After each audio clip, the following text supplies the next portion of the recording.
everybody. Thank you for coming back to my channel. Welcome for the first time. If you've not been here before, welcome back for those of you who have been here regularly. It's great to have everyone here and I super duper appreciate it. I wasn't sure what to talk about today.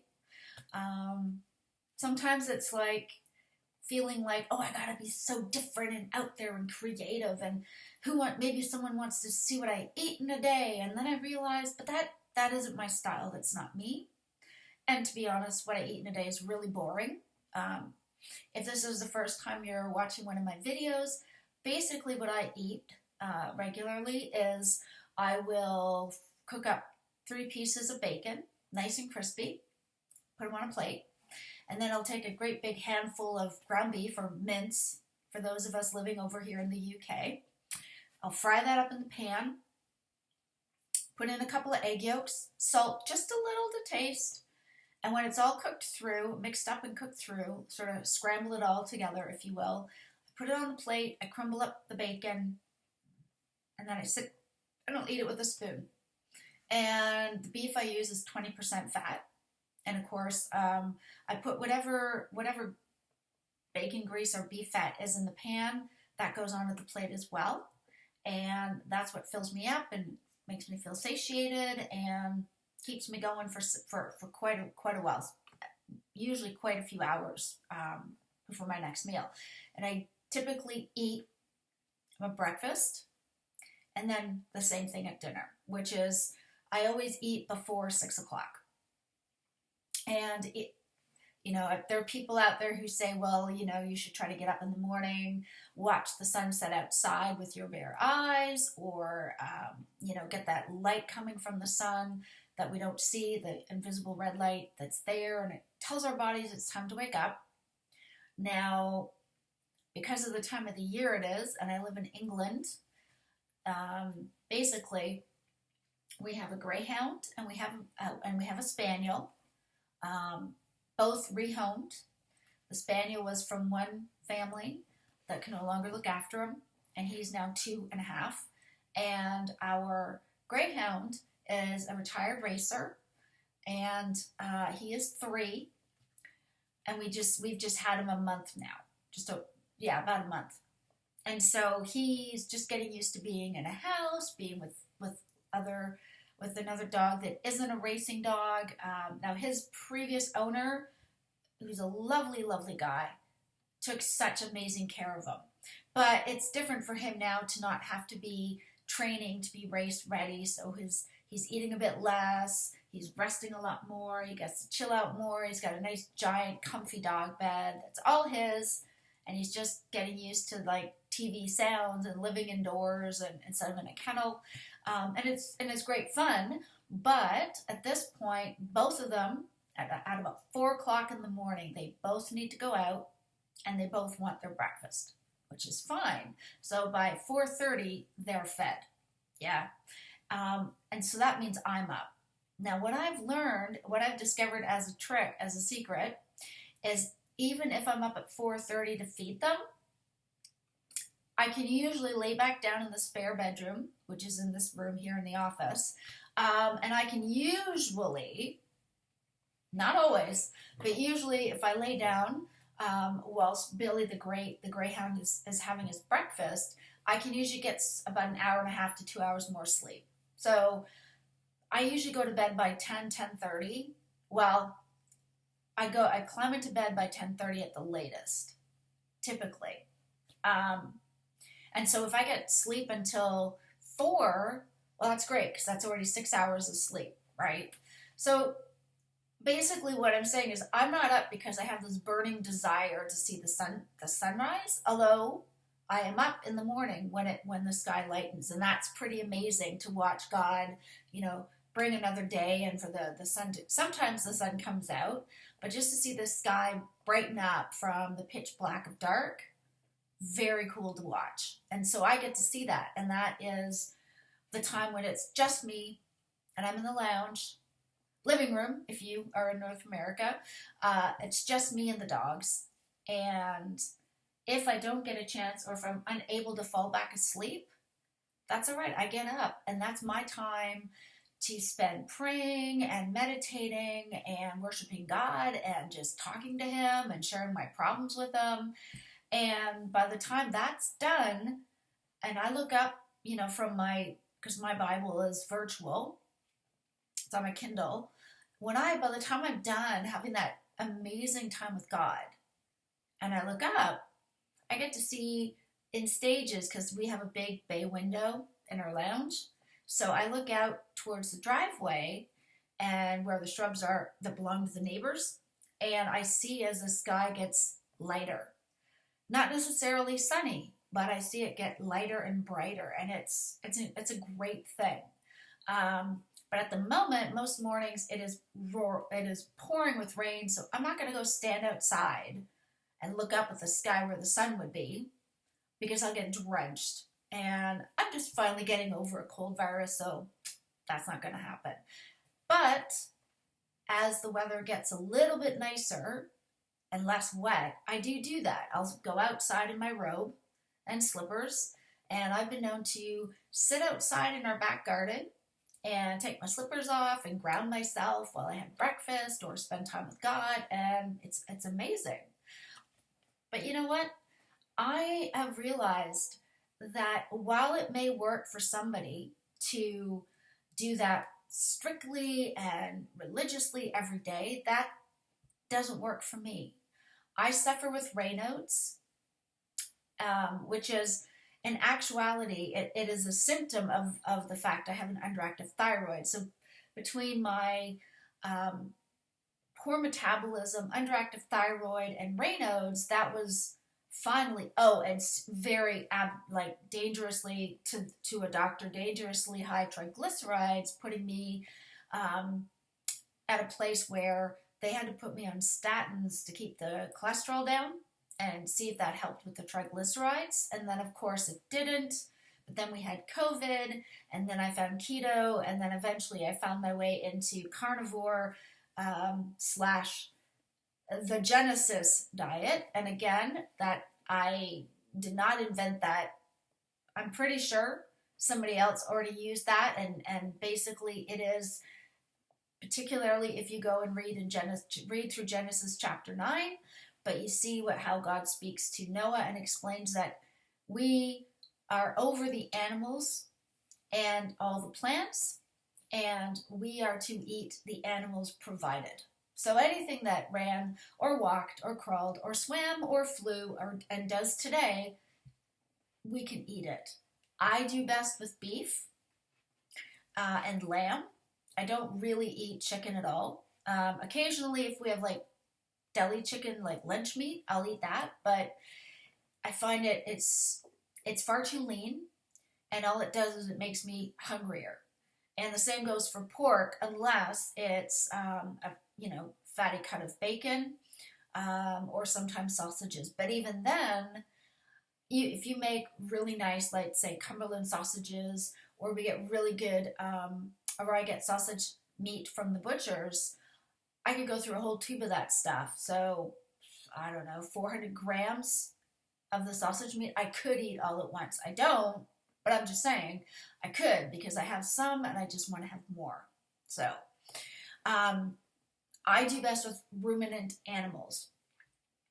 And sorry, if you don't know what that means, it is any of the animals that have multiple stomachs, because they are able to take the grasses and plants that they eat and completely break them down because of the multiple stomachs they have and how they work, so that none of that is left in their muscle tissue. So when we eat ruminant animals like beef and lamb, we are not eating any trace amounts of the plants that they consumed. Whereas with poultry and with pork, that's not the case. And so what I've learned through different people I've watched on YouTube, as well as just some of the readings and research I've done, you might have issues with those particular animals because traces of what they've eaten will get into their tissue because they only have a single digestive system like we do. So if you do okay with pork, fantastic. If you don't do okay with pork, it's probably because of what they've been fed, which, from what I understand, a lot of the time is corn, which is not digestible by humans. We cannot break it down. Maybe a little, but not fully, right? So this morning I was up. I had my breakfast of bacon with fried beef and egg yolk, and it was delicious and amazing. And I had coffee with it. Oh, that's another thing, by the way. I drink coffee. So, you know what? And that's fine because I'm okay with that. I've had such a major difference now from where I was 2.5 years ago. 2.5 years ago, through the first part of the pandemic, I mean, everything's marked by before and after COVID, right? So here in England and the rest of the world, and we had the highest rate of cases in the UK, and there were lockdowns after lockdowns, which if you live here, you lived through it, and if not, you certainly probably heard about it through the news. But between the fast food that we were having delivered by Just Eat and Uber Eats and Deliveroo, plus the comfort foods that I was making at home, was not helping my underactive thyroid, right? And I always felt like, well, I might die tomorrow from COVID, so I'm going to have chicken korma. I'm going to eat all the sauce, all the creamy coconut creamy sauce that comes with the korma, because I can't do spices because of IBS, right? And I ate that, and I was eating the rice, and I was having the naan bread, and for somebody who is gluten sensitive and cannot tolerate grains or seeds or pulses or lentils of any kind, no beans, no nuts. Why? Never mind the fact that these things are high in toxins and oxalates, which are really bad for you, but I have IBS, and all these things irritate my gut lining. But here's the thing. When you have something that you shouldn't have because you've come to understand it can trigger a negative reaction, but you like the taste, you'll have it anyways. You know, there are just like people who take heroin or cocaine or even marijuana, which I know is a different class of drugs, okay? But let's say you're taking any of these drugs, you know they're going to have some sort of effect on you, but you take them anyways. Now, marijuana, I understand, is a completely different thing. And to be honest, I was at a point where I was willing to take it because my pain got so bad. In fact, when we took a trip in 2016 with my mother-in-law, and one of the cities we went to with her was Amsterdam, oh, you better believe I was having a hash brownie because I needed it. That's how bad my pain was, on top of my prescribed medications. Because at that point, I was not eating a proper Genesis type diet. I was eating all kinds of processed carbs, and I was trying to restrict, and I was trying to eat nothing all day so I can enjoy my coffee and a brownie. Well, we're on holiday, it doesn't really count. And that, I totally had messed up my metabolism. 30 years of being bulimic, of binging and purging, with in between that time of actively restricting my calorie intake. I completely destroyed my metabolism. Absolutely, totally destroyed it. And, I realized, well, why? And, so, okay, fine. I was like 80 pounds overweight, which I think that works out to, I don't know, something like 43 kilos, I think.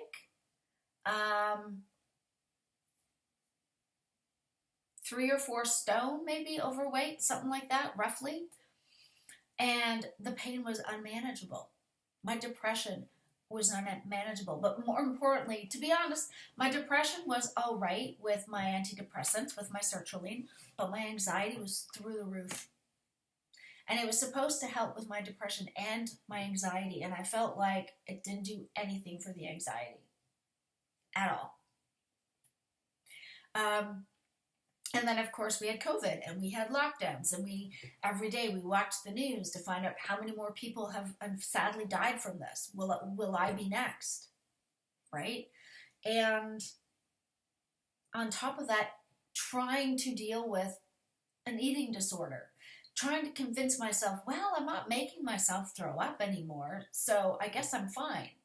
Not dealing with the stuff in my head, not dealing with my cravings, my fear of being the way I was forever.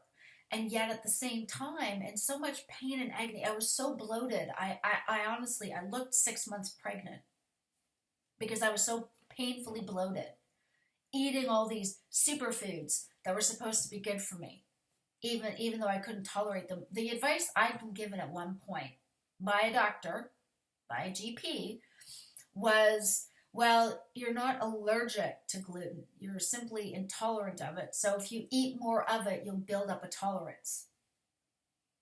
Which I guess would make sense if I was a spy and I had to build up a tolerance to, say, poison, ricin or something like that, if you even can build up an intolerance to that.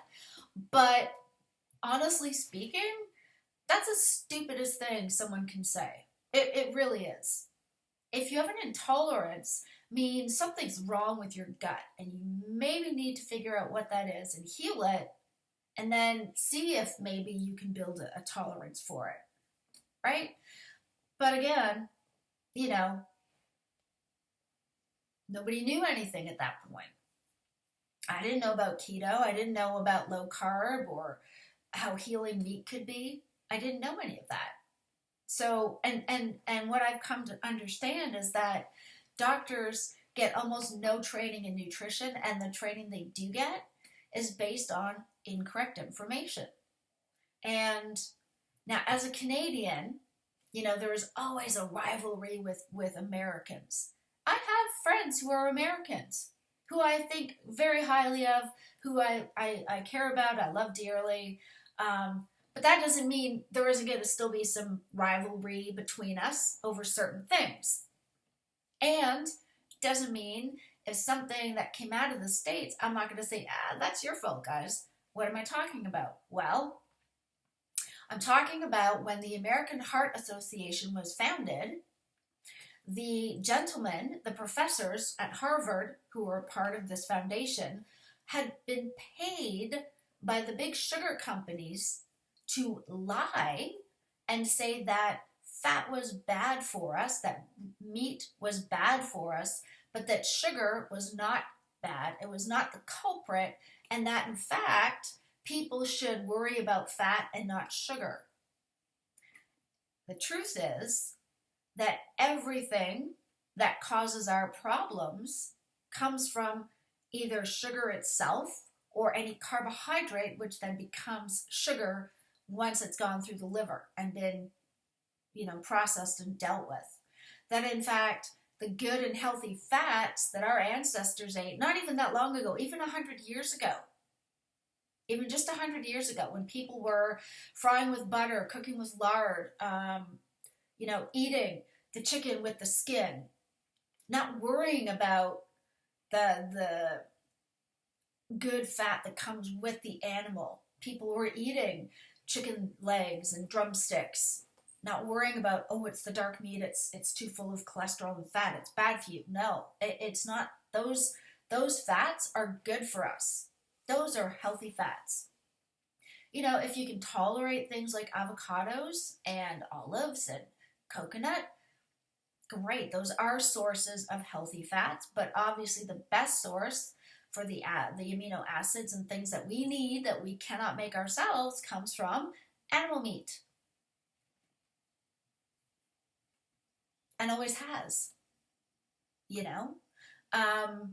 The reason why people started having issues to begin with, high cholesterol, diabetes, type 2 diabetes particularly, is because we were told to eat a ridiculous amount of fruit, vegetables, and grains.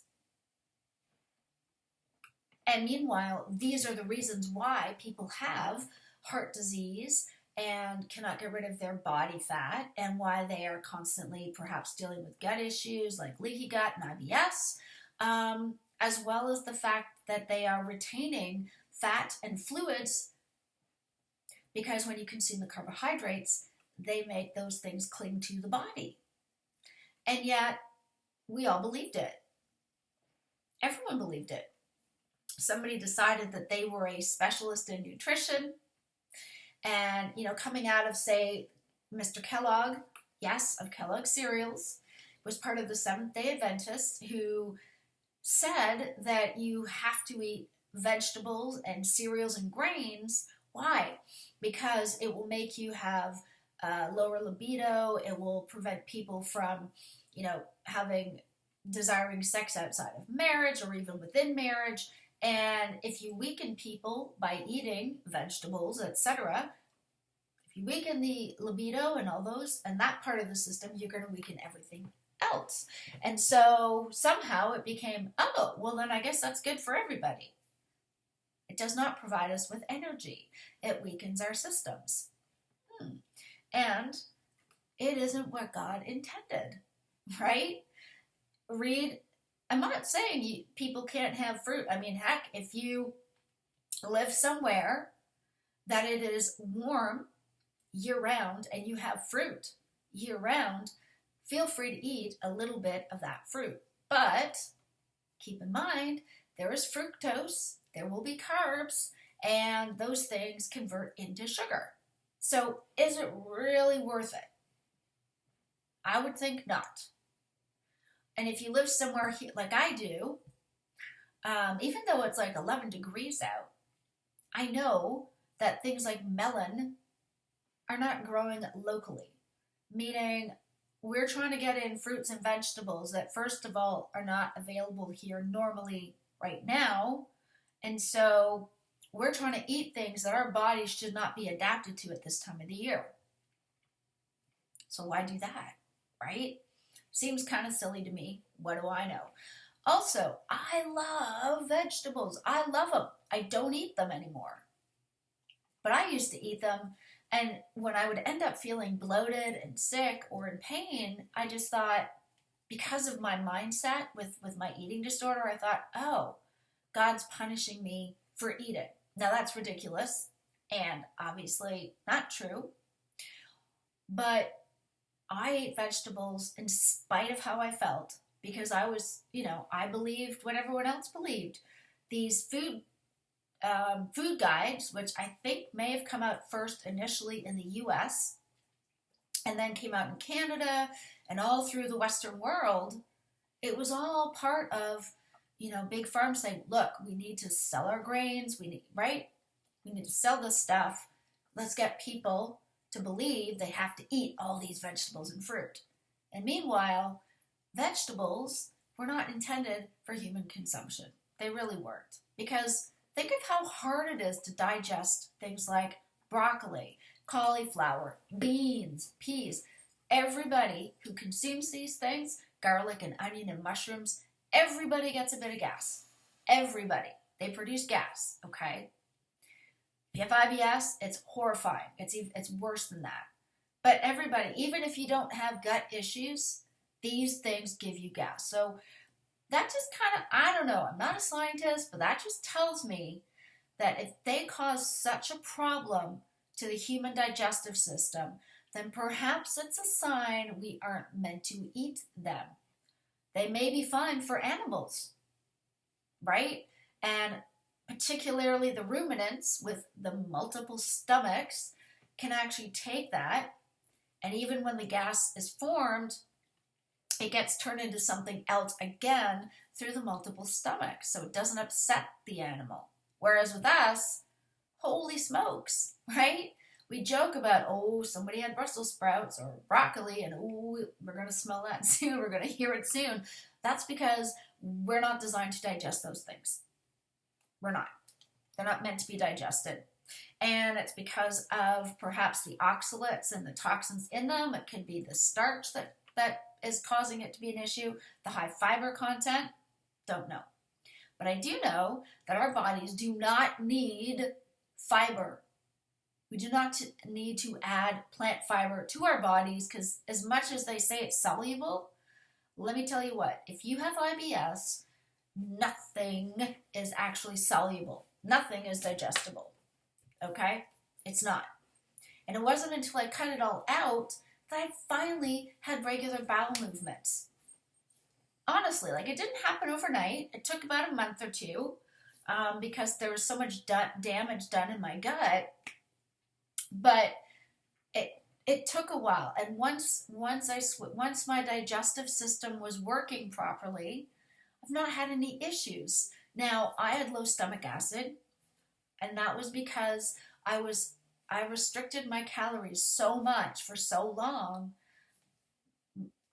My stomach acid didn't know what to do when I started to eat meat, because I hadn't eaten meat, and certainly not fatty meat, in a long time. Probably not since I was 10. And even then, well, you only eat pork and chicken, and oh, you're not supposed to eat beef, it's really bad for you, and cut off the extra fat and all this stuff, right? So my body was not used to having saturated fat in it for a very, very, very long time. So I did take a digestive enzyme that had peppermint oil in it, and actually it helped with the IBS. It helped me digest the meat and the eggs so that my stomach acids could start to build, and now I'm not taking anything. I did that for about a year, I think it was. Yeah, about a year, and now I don't need it. So it's not that I didn't need help at the beginning. I did, but now I don't need to take anything. And I guess I realized what I wanted to share with everybody is that, first, if you're doing this and you're finding issues with digestion, maybe, perhaps, you might want to try a digestive enzyme. They've got all sorts of them on Amazon. The one I used was by Quest, and it has peppermint oil in it and no soy or any of that kind of stuff. And it really did help me. So that might be it. You might have to start slow, right? For me, I had to do a complete elimination because I had tried a paleo approach for about 3 weeks before I found keto. And because it included and insisted on including leafy greens, I was in the worst agony of my life for that 2-week period. And I just was like, screw this, it's not working. Okay? Leafy greens, which I did not know at the time, but I am well aware of now, thanks to Professor Sally K. Norton, I believe it's Professor. Leafy greens are unbelievably high in oxalates, which are really bad things. They form crystals in your body. You can end up getting like kidney stones and things like that. So guess what? The top two things that I shouldn't have been eating, I was eating daily and lots of it, and that was kale and spinach. Yeah. Worst things possible that I could have been eating. So when I found keto, it was a massive relief. I think I ended up peeing out about 6 pounds worth of water weight within 3 or 4 days. It was insane. I'm not saying that's what will happen with you. I'm just saying, when I realized how bad this stuff really was for my digestive system and I stopped it like that, what a difference. I finally started to feel a bit of relief. I started to look maybe like I was 3 or 4 months pregnant instead of 6 or 7, just within the first few days. So it was great. And, you know, God was obviously there, helping me, waiting for me. And I've said this in other videos, is that, you know, I needed to get myself physically in a better place so that I could be in a better place mentally, which would then allow me to be in a better place spiritually. So for you guys who aren't who maybe believe, but you don't know what that means to be a Christian or a disciple of Jesus, or you're kind of wondering about it, that's cool. That's a great place to start. And, there's so many possible places to go and find out how to do that. If you want to know, because, everyone has a story. I became a Christian when I was 21 back in 1993, and I was baptized on Halloween, coincidentally, I think. Anyways, and my life has had its ups and downs. There was a period of 17 years where it's not that I stopped believing, but I was trying to do it my way. I got hurt by some things that happened in our previous church, and although I didn't stop believing and I didn't lose my faith fully, I had a lot going on, and I figured, well, I'm going to have to deal with it all by myself. Now, luckily, God waited for me. He was patient, and finally, in 2020, when it had, 17 years had passed of me kind of, sort of walking with God, I was able to really recommit to that relationship. But I knew that it was going to have to wait until I could get rid of some brain fog and pain, because I get it. When you are stuck in horrible, horrible, awful pain and nothing seems to be helping, and you've got multiple, other additional conditions or complicated symptoms, it isn't just a quick fix. And because nobody has training in a keto diet, nobody knew what to recommend that. Even when I saw the lipid specialist, and she said, oh, well, cut your fruit down to just a few servings a day, and just be careful with how many sweets and cookies you eat, and hopefully that'll fix the triglyceride issue. That was it. That was all she said, because they don't get a lot of training in nutrition and diet, and certainly not over here in the UK. It seems like there's nobody really trained in a keto approach or a low-carb approach. That just isn't something they do unless you have type 2 diabetes.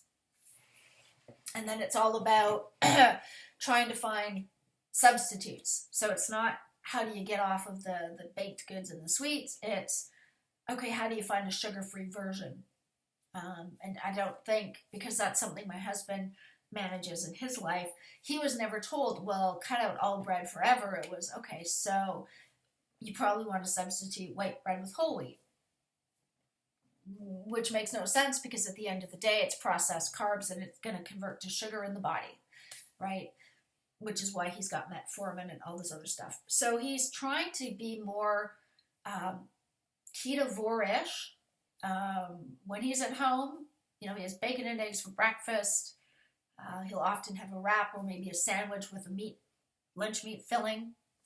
And then dinner is always something carnivore, whether it's crock pot, whether it's brisket stew, whether it's steaks, whether it's sausages or meatballs or whatever, and a little bit of salad on the side, like a small portion, cucumber and lettuce. And that's it, typically. But I realized, that's what we have to come to understand, is that we can't just jump into it. Not everybody can do it cold turkey like I did, as far as the food goes. I've not switched up my medication. I've left it exactly as it's always been. I'm not going to mess with that, because it is a combination of the medication, the improved diet, and my walk with God that makes the difference. And so I thought, why am I thinking all of this right now? Why am I sharing all of this with you guys? Because I figured maybe I'm here at this moment in time for that purpose, right? There's so much room on the internet for everybody. There's more than enough space for everybody on YouTube. There are some people I will not watch because they give out horrible information. There's a certain somebody who is telling people to eat up to 400 grams worth of carbs from fruit and sugar, and that they should be okay, not really emphasizing the fact that he also works out 6 hours a day. Not naming any names, but many of you will probably know who I'm talking about. As a person, I hope he's all right. You know, I will pray for him. I hope he will realize that this is not a good way for him to eat, because it is going to destroy his total system. You know, I believe he's got kids. You know, he cares about people, but it would seem, but he's also giving out misleading information. Having said that, I'm not going to rant about him or anybody else, because you know what? I can just not subscribe. I can just not watch his videos. And I know the truth. I don't have to listen. But there's room for everybody. There's a space for everybody. So, hey, if you want to subscribe, that would be amazing. If you don't, that's okay too. I'm just glad you're watching the videos. I'm just glad that, you know, maybe you're sharing these with people that it might help. It's kind of like, you know, those of us when we want to talk about how we're feeling about God, or even talk about God to other people. You know what? Our job is just to share our lives, share our faith, hope it helps, and trust that God is the one making everything else happen, right? I don't know. I just realized, actually, you know, I'm sorry. This is like, as it happens, kind of a video. But I realized the only thing I need to do is share what's helping me and not worry about the rest, because it's not in my control. It's not up to me. I hope that you'll share this video and other videos with anybody else that this might help. But if that doesn't happen, that's okay. You know, I'm not here to get famous or be an influencer or anything like that. That's not why I do this. I have found the most amazing way to live as a Christian. Now, again, if you're not a Christian, it's still a great way to live, because you're eating the healthy, saturated fats and the meats that our body requires in order to function. And I have found so much relief just by doing that alone. I'll list off my ailments just so you know, right? I have fibromyalgia. I have a lower disc injury.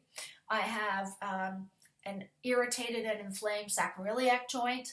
I suffer with arthritis. I also suffer with whiplash from an old car accident.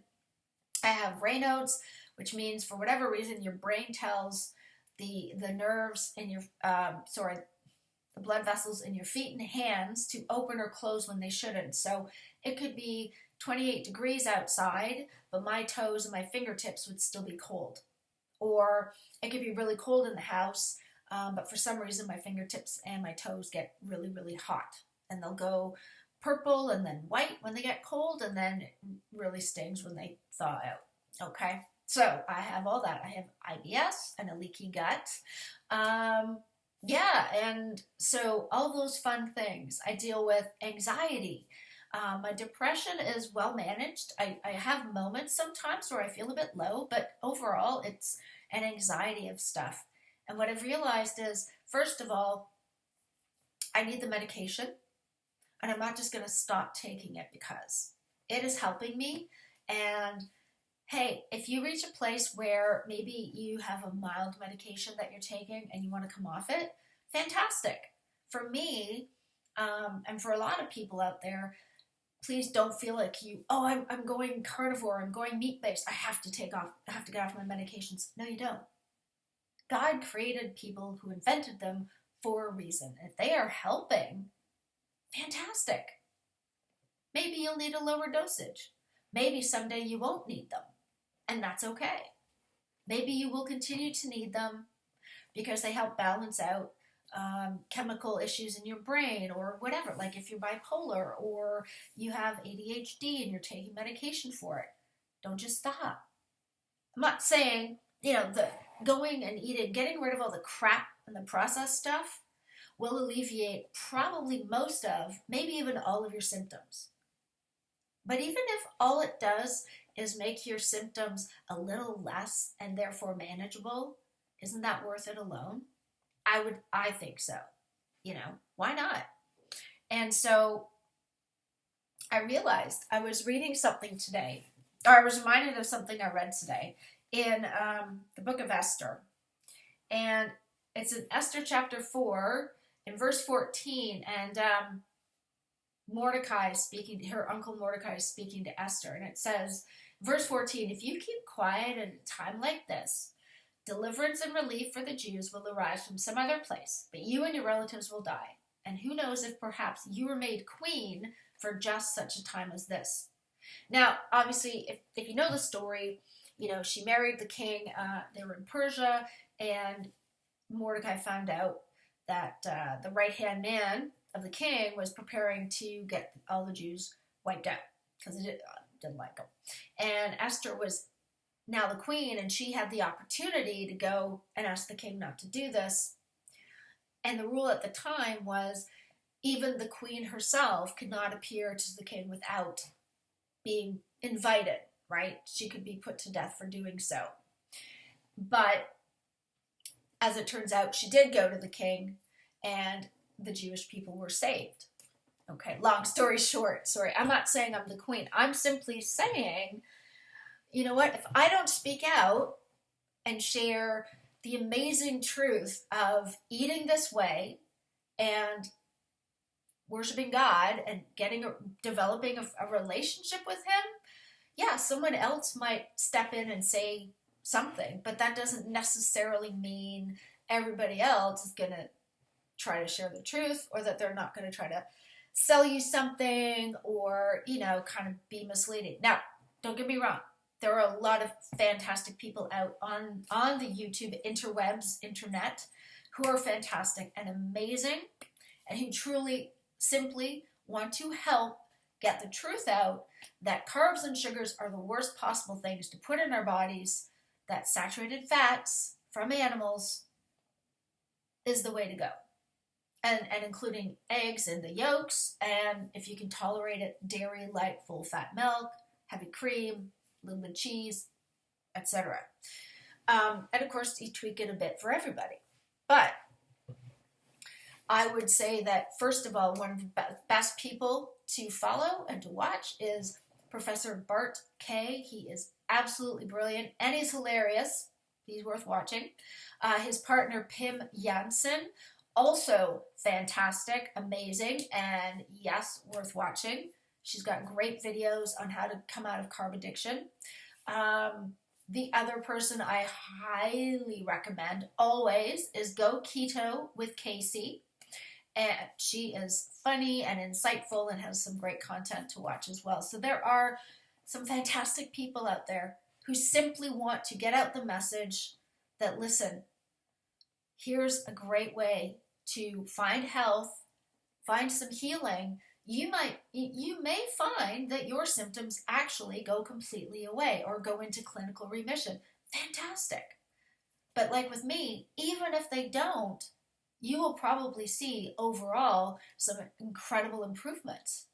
And that alone is worth it. So even if you don't get to come off all your medications, even if you still have to battle through with anxiety and depression or chronic pain or inflammation, whatever it might be, even to have those things reduced by eating this way, wow, it is worth it.